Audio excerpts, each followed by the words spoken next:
Number 50. Micro habits that separate rich versus poor people. Nobody wakes up one day and decides to be broke. It doesn't happen like that. It's not a single bad decision. It's not laziness. It's not even bad luck, though people love to use that word when the real answer makes them uncomfortable. What actually happens is quieter, slower, almost invisible. It's 1,000 tiny habits, each one barely noticeable on its own, that quietly build a wall between the life you want and the life you're actually living. And here's the thing that keeps me up at night. Most people never see the wall until it's already too high to climb. Today we're going to talk about 50 of those habits. The micro habits, the ones nobody posts about, the ones your finance professor never mentioned. Because these aren't the obvious differences between rich and poor people. Anyone can tell you, rich people invest, poor people spend. That's not a revelation. That's a bumper sticker. What we're going to get into today is the psychology underneath those behaviors. The invisible patterns that shape your entire financial reality before you even realize they're happening. And I promise you, somewhere in this list, you're going to see yourself. Maybe uncomfortably clearly. Stay with me, because by the end of this, you won't just understand what separates these two worlds. You'll understand why it's so incredibly hard to cross from one to the other, and more importantly, what it actually takes. Let's start here. Habit 1. The way you feel about a price tag. Think about the last time you bought something expensive. Not a house or a car, just something that felt like a stretch. A nice dinner, a piece of clothing, a gadget you'd been eyeing. What was the first thing you felt? For most people, and I mean the overwhelming majority of middle-class people, the first feeling is guilt. A low-grade anxiety that kicks in the second you hand over your card.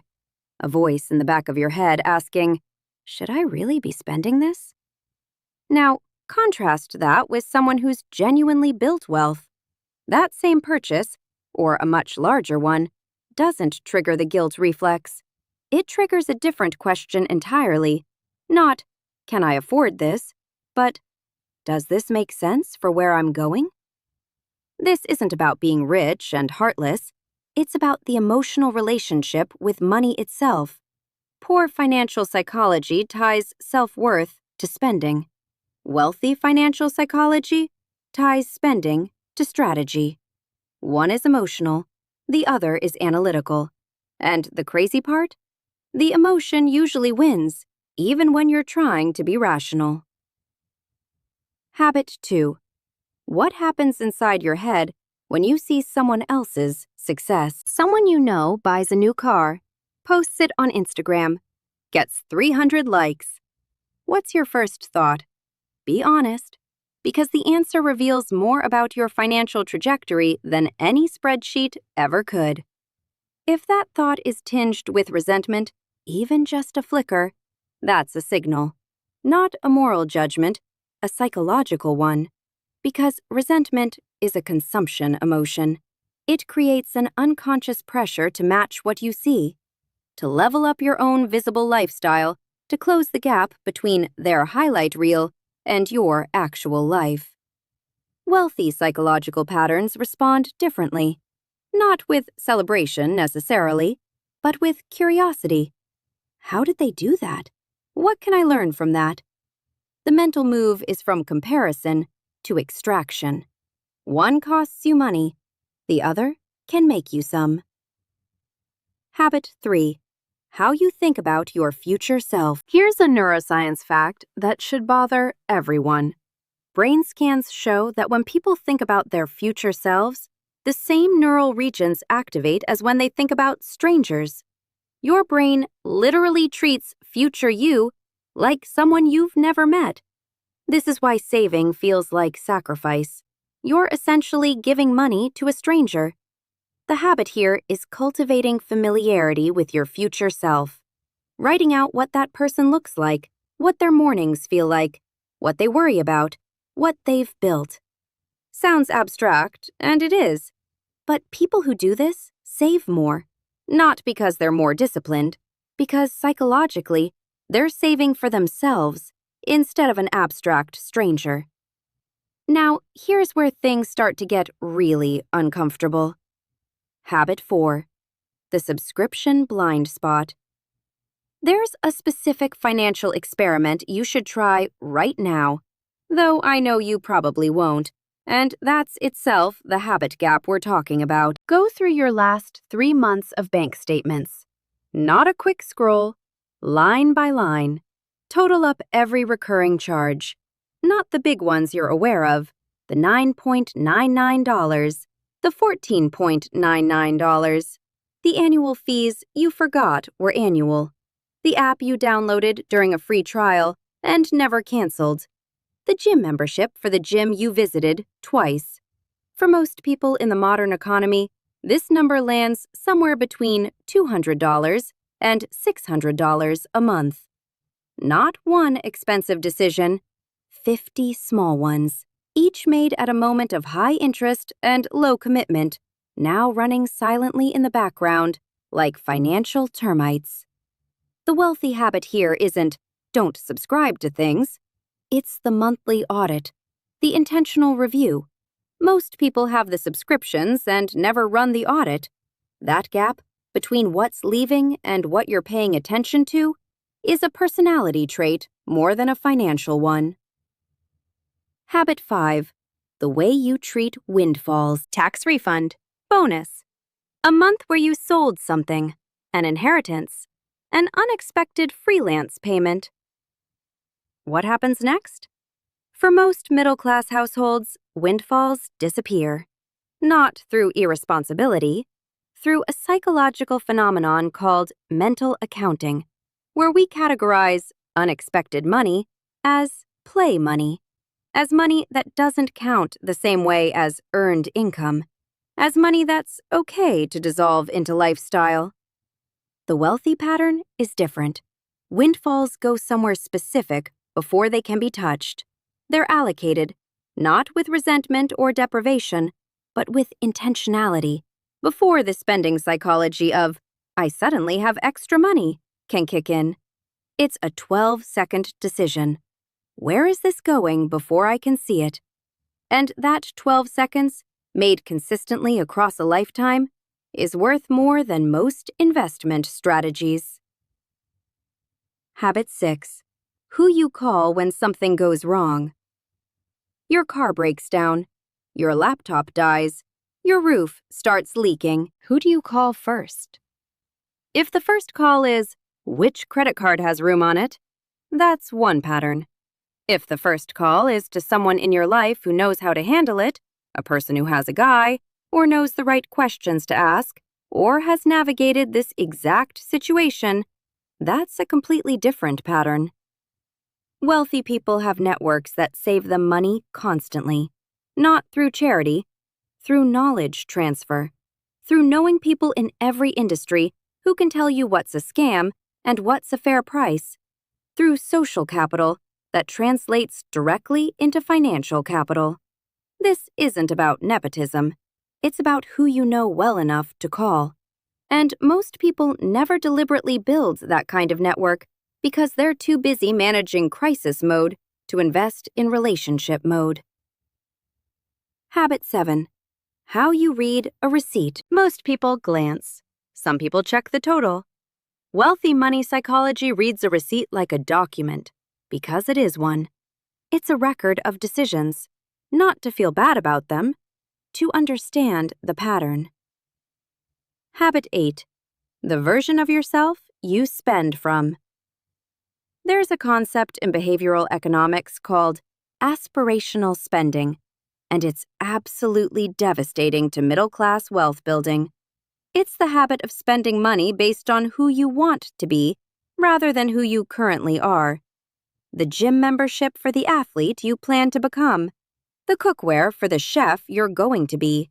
The business clothes for the executive role you're aiming for. None of these are inherently bad purchases. The habit is purchasing them before the identity shift has happened, using money that the current version of you actually needs for other things.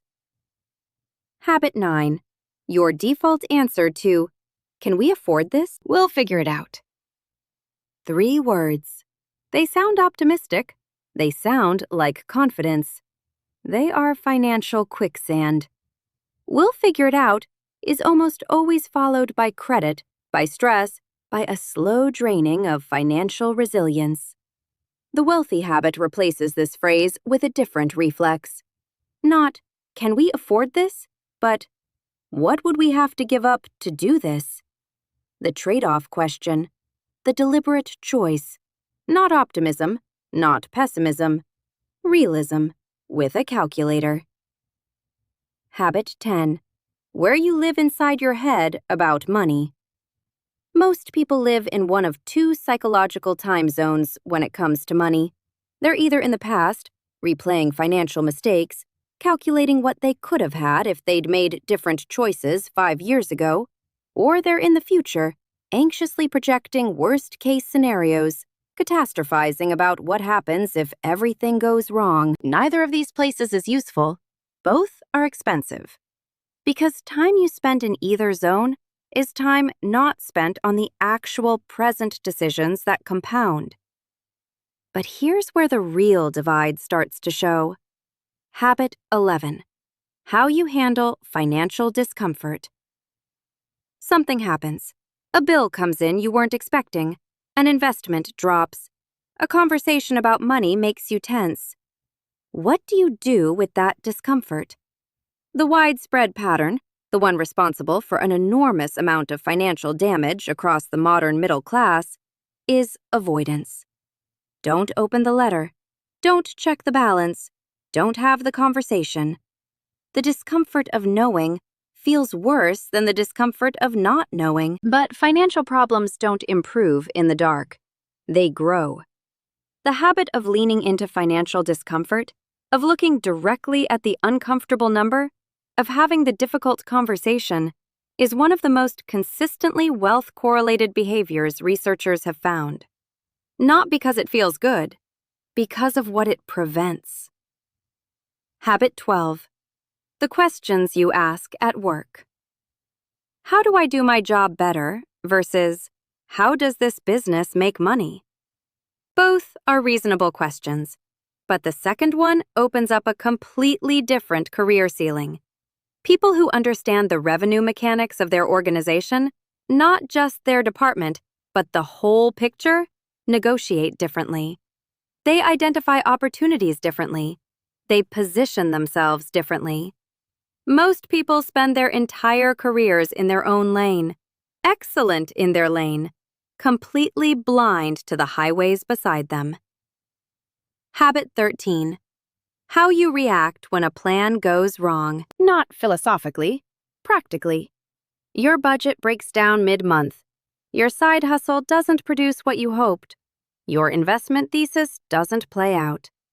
The pattern of blaming the market, the economy, bad luck, timing is everywhere. And it's not entirely irrational.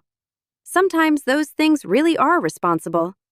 But the psychological habit of looking first for what you can control, what you can adapt, what you can learn, what you can adjust, is a fundamentally different internal operating system, and it produces different results over a decade. Habit 14. What normal means to you. This one is invisible, almost impossible to audit from the inside, because normal is just whatever you grew up around. If normal was financial scarcity, stress around bills, credit card juggling, that emotional baseline follows you into adulthood, not because you want it to, because the brain treats familiar as safe. Wealthy patterns require deliberately redefining normal, creating new baseline experiences, surrounding yourself, physically or digitally, with different reference points. This isn't about wealth worship. It's about breaking the invisible gravitational pull of your baseline. Habit 15. Your relationship with the word investment.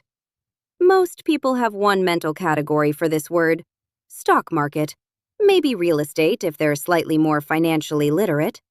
The wealthy psychology applies this word much more broadly. Education as investment, relationships as investment, time as investment, health as investment. The mental model is every significant expenditure of resource, money, time, energy, is either an investment with expected returns or it's consumption. Not judgment, categorization.